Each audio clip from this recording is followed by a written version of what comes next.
Welcome to my channel.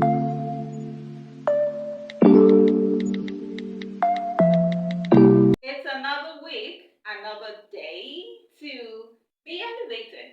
Welcome to my channel, Elevate with Uche. My name is Uche, and this is December, and then 2024 is over. But we're grateful for life. Thank you if you are a returning subscriber. It's a big deal. I truly appreciate you. And if this is your first time coming across my video, you are most welcome as well. On this channel, what we do basically is to elevate our thoughts, our mindset, our character. We do this through raising conversations, having conversations, teaching. Basically, that's how we do it. Today, I'm going to be having a conversation that was inspired by a post on social media. I'm going to be reading verbatim the story that inspired the conversation that we're going to be having today. And this is from engineer Roberta Edu, a post from Facebook. So all credit to her because it is her experience. I'm only sharing it to lay it as a foundation for the conversation we're going to be having. The way women are marginalized in Nigeria, some of you don't even know the extent. That's why anyone will wake up to say we're doing too much for calling for equality. It just doesn't live in the heads of people. It cuts across all sectors of society, even among the learned. An event happened this year that got me really worried. Earlier this year, my husband got a house in Lekki. It was an arrangement from their office. When he wanted to register the papers for the property, the lawyer handling the property asked him to send his name and details. He forwarded my name and his name, and the lawyer went berserk. Who is the first name you listed? My husband said, my wife. The lawyer said, we need to see. They met, and the lawyer took time to talk my husband out of adding my name to the property. After all the lecture, my husband told him it was okay and that he should still add my name to the property. He insisted that he wouldn't and that he would give my husband 2 weeks to think over whatever I had added in his soup. When I learned about this, I wasn't angry because I thought that he felt maybe since my money wasn't added to the property, that's why he felt this way. I ignored him. Well, he still registered the property with my name first and my husband's second. But what was shocking, however, is that later in the year, my husband and I jointly got a property. We jointly paid for this property. I wasn't even in Nigeria, but I trusted him to do the right thing. He called another lawyer for the processing and documentation. This lawyer, like the other one, opposed my husband adding my name to the property documentation. He cited a lot of things. Do you know if you add her in this document, nothing you can do again? Do you know the risks? Do you know you can't send her out of that property? Do you know even if you divorce, she can get to retain it?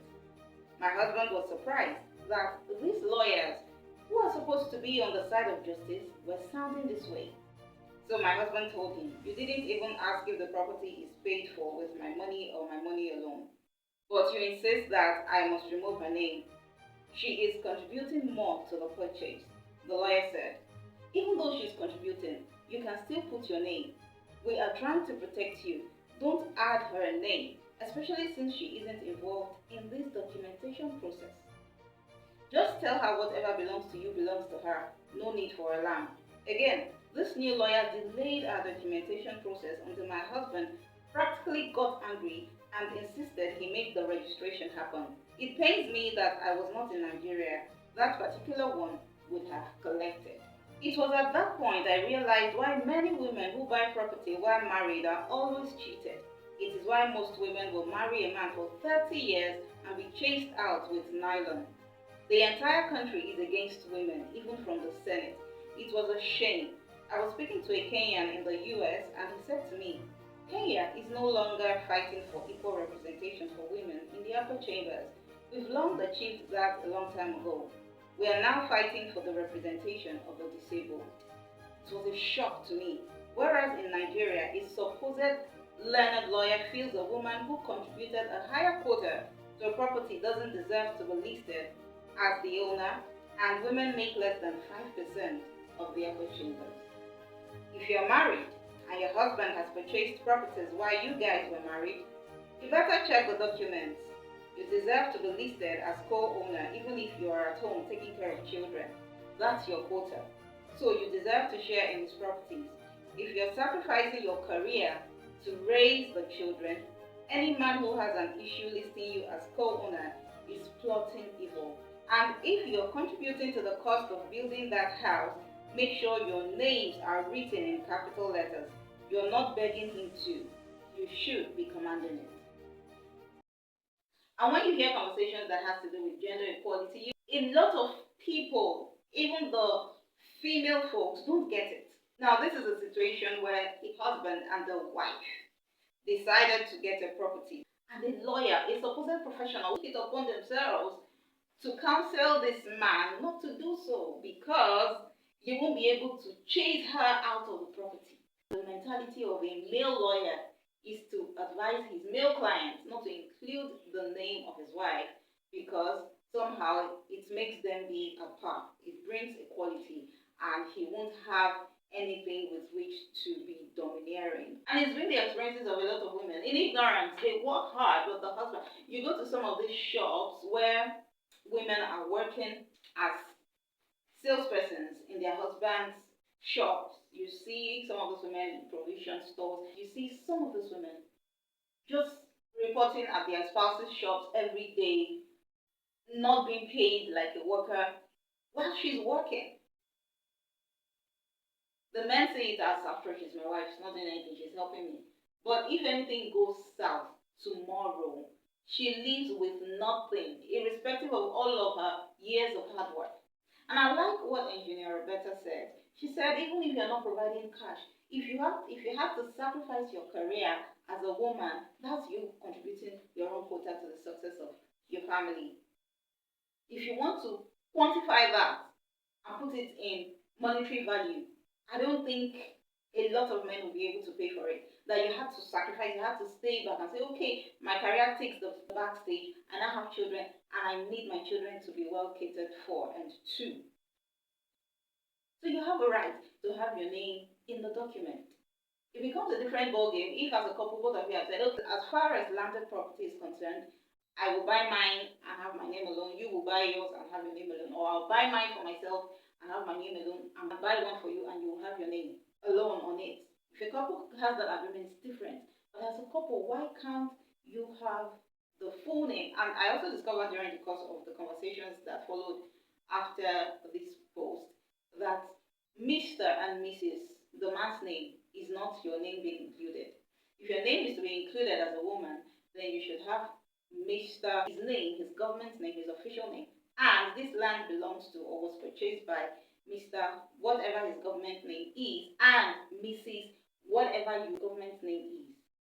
Not Mr. and Mrs. his name. So it just tells you the extent of misogyny and patriarchy as we keep pointing out in our system. Somehow, if you pay attention and you know what this is about, you will see these things.